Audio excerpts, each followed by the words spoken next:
Hey yo, Sea King Fight News. Deontay Wilder had his first night of full-time commentary with the PBC.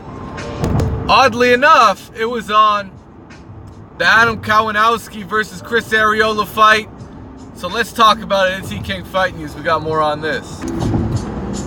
Alright. So Deontay Wilder, commentating for the first time, he definitely showed a bit of nerves.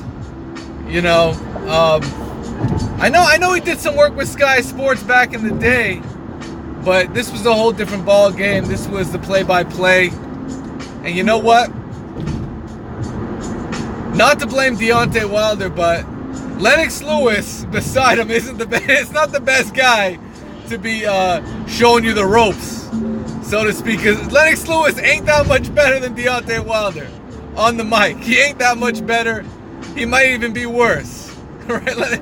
I mean, old school fight fans on watching HBO boxing. No, Lennox Lewis was atrocious when he started doing his commentary. So,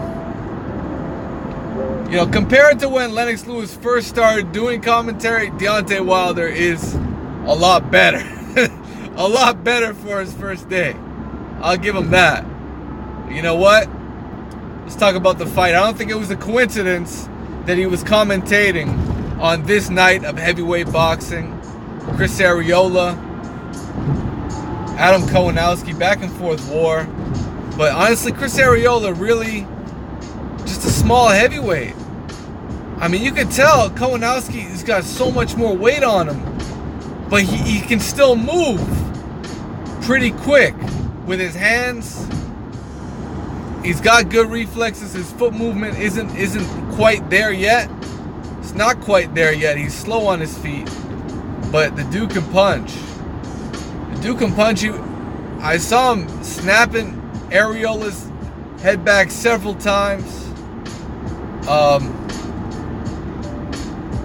Kownowski's a good fighter.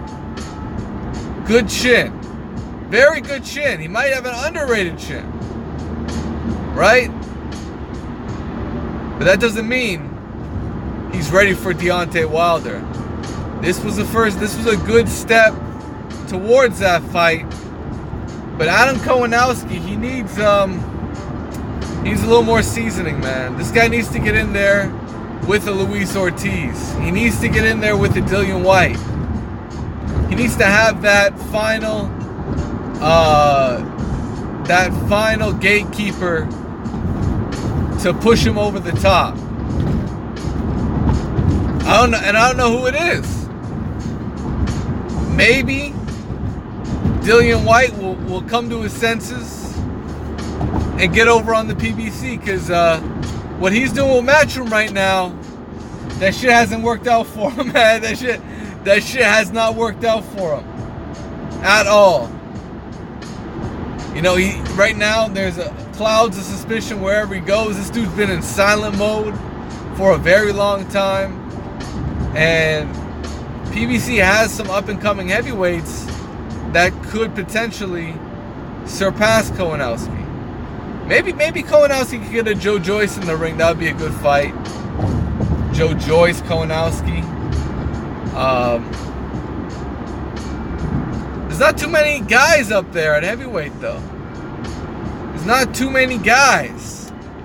I know Daniel Dubois is on his way up, and Deontay Wilder needs to be swift, because pretty soon he might find himself 45-0, 46-0, and he just might retire.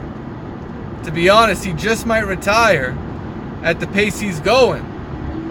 Especially if he sustains another injury, which may or may not happen. Right? Tyson Fury on the horizon. By the way, Tyson Fury fighting Otto Wallin is a disgrace. That is disgusting, man. And I've heard of Otto Wallin, but I've never seen him fight. Like, that's the kind of shit, man. Like, you hear about these guys in the background, but they don't make any noise. It's you gotta see this fight. Otto Wallin. what a knockout. Like, it's never happened. So it is what it is, man. Tyson Fury back on a bum hunt.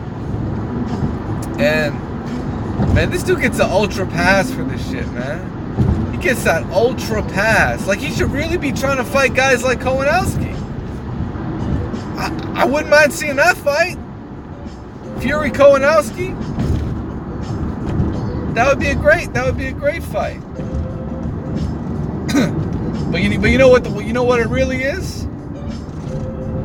ESPN building to Fury Wilder, and they don't want to take any chances.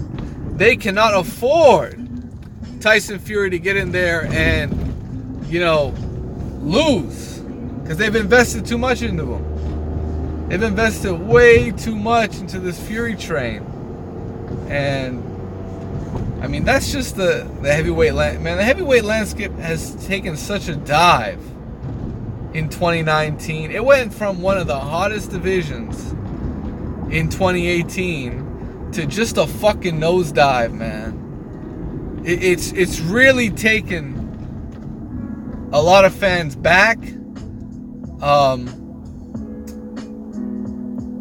And it's quite a shame, really. I mean, we thought we would have this resurgence of heavyweights, and now a lot of them are just taking the back seat for 2020. And you could say Deontay Wilder's friend Luis Ortiz, but honestly, I don't even know how much Luis Ortiz has in the tank. He hasn't looked great in his previous fights. Maybe he's going to fight to the level of his opposition and show up for real when it comes to November, December, and Deontay Wilder's getting back in the ring. But no doubt about it, when it comes to Deontay Wilder, Andy Ruiz needs to be the primary target, man. Fuck. Right now, I would say fuck Tyson Fury. Let him live. But you got Andy Ruiz running the PBC. Make that fight, man. Make that fight before Andy Ruiz starts getting stripped of titles, man. Because the WBO might be after. The WBO might be after that title. Especially considering what's going on right now between PBC not acknowledging, not recognizing the WBO at all. So, we're going to see how it all plays out.